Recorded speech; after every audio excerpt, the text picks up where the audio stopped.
Bismillahirrahmanirrahim. Pernyataan bersama ulama, advokat, dan tokoh ibu kota Jakarta tentang penegasan sikap penolakan terhadap rencana kenaikan BBM jenis Pertalite dan solar, kenaikan gas LPG 3 kg, dan tarif dasar listrik.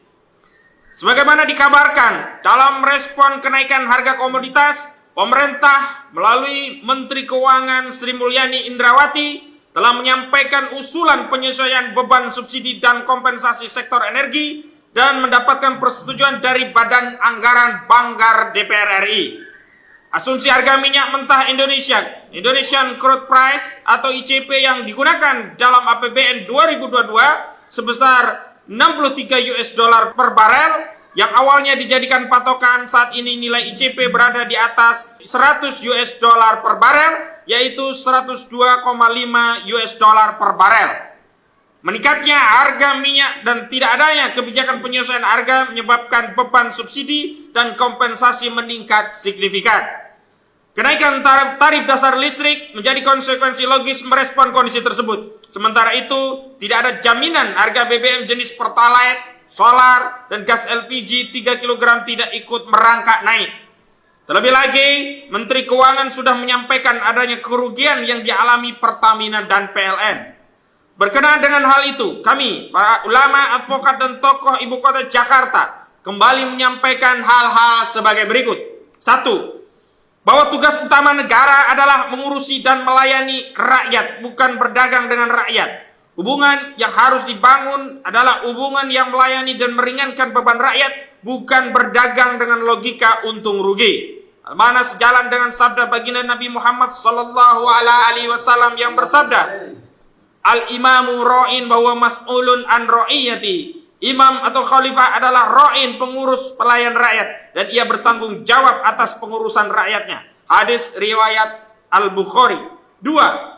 Bahwa selain berfungsi sebagai pengurus dan pelayan rakyat, negara juga harus memberikan perlindungan kepada rakyat, menjadi junnah perisai bagi rakyat di tengah gempuran ideologi kapitalisme liberal. Negara harus menjadi pelindung bagi rakyat dengan mengambil sejumlah kebijakan proteksi untuk menyelamatkan nasib rakyat. Organisasi negara sebagai organ kekuasaan wajib menjaga dan melindungi rakyat, bukan malah menyerahkan leher rakyat pada mekanisme ekonomi pasar yang melayani kepentingan kapitalis oligarki. Hal mana sejalan dengan sabda baginda Nabi Muhammad SAW yang menyatakan, Al-imamu junnatun yuqatilu min wara'i wa yutaqabih.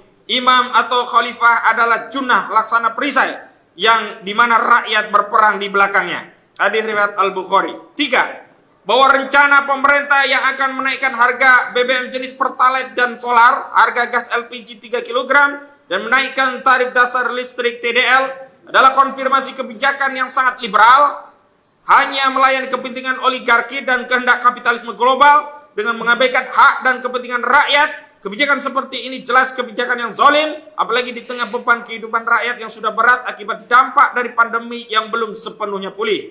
4. Bahwa seluruh problem ekonomi yang dihadapi negara semestinya dapat diselesaikan dengan mudah jika negara mengambil Islam sebagai solusi, sehingga kekayaan alam Indonesia yang melimpah dapat memberikan dampak kesejahteraan bagi rakyat, bukan hanya menguntungkan segelintir kelompok oligarki. 5. Bahwa desain pengelolaan ekonomi, terutama penguasaan negara atas seluruh harta jenis milik umum al-milkiyatul ammah, harus segera dilakukan untuk menyelamatkan masa depan bangsa Indonesia, sekaligus dalam rangka menunaikan tugas negara sebagai pelayan dan pelindung bagi rakyat. Al-mana sejalan dengan sabda baginda Nabi Muhammad SAW,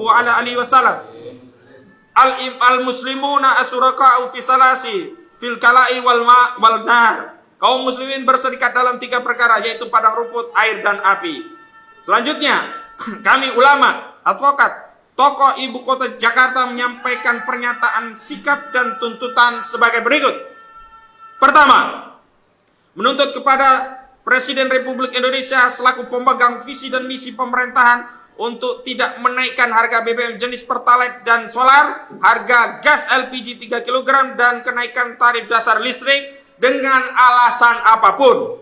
Di akhir periode kedua jabatannya, Presiden Jokowi harus menorehkan legasi melayani dan melindungi rakyat, bukan sebaliknya malah mengeksploitasi dan menindas rakyat. Kedua, menuntut kepada Presiden Republik Indonesia selaku pemegang visi dan misi pemerintahan untuk segera mengambil alih seluruh sumber energi yang tersedia di bumi Indonesia, baik berupa minyak, gas, mineral, hingga batu bara karena terkategori barang milik umum. Selanjutnya, memanfaatkan seluruh kekayaan alam tersebut untuk sebesar-besarnya kemakmuran rakyat. Ketiga, menyampaikan seruan kepada Presiden Republik Indonesia, DPR RI, dan seluruh rakyat Indonesia untuk mengambil Islam sebagai solusi, menerapkan syariat Islam secara kafah sebagai solusi bagi seluruh problematika yang mendera negeri ini.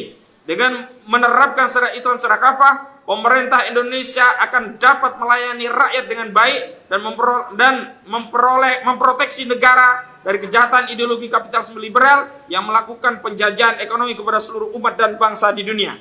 Demikian pernyataan disampaikan Jakarta 21 Mei 2022. Ulama, advokat, dan tokoh ibu kota Jakarta, koordinator tertanda Ahmad Kozinuddin, sarjana hukum. Takbir! Allah! Takbir! Allah! Takbir! Allah! Assalamualaikum warahmatullahi wabarakatuh.